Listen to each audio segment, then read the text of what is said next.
Siamo in presenza di un insopportabile rincaro dei costi dell'energia, dei prezzi dell'energia anzi, che vengono scaricate, come lei giustamente sottolineava nella sua relazione, su famiglie e imprese. Questo è il punto di partenza che per il Partito Democratico è imprescindibile. Il senatore veneziano capogruppo del PD Andrea Ferrazzi ha affrontato la questione energetica con conseguenti rincari in Commissione Ambiente, evidenziando come vada affrontata a livello europeo.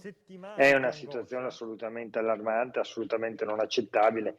Noi dobbiamo intervenire con grandissima forza perché c'è una speculazione ai danni di imprese e di famiglie che appunto deve essere non solamente giustamente sottolineata, accusata, rilevata, eccetera, ma va soprattutto ostacolata. Secondo Ferrazzi, il contrasto a queste vere e proprie truffe deve essere coordinato a livello comunitario.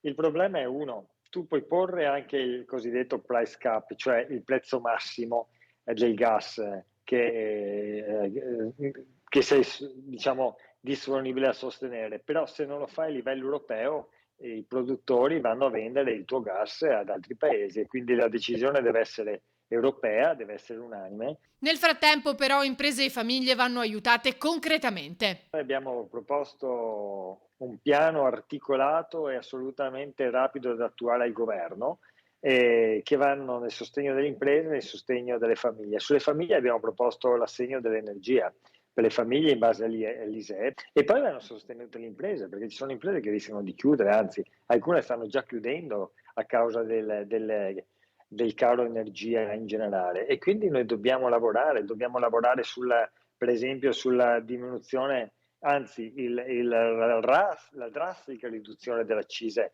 nelle benzine attraverso la sterilizzazione dell'IVA.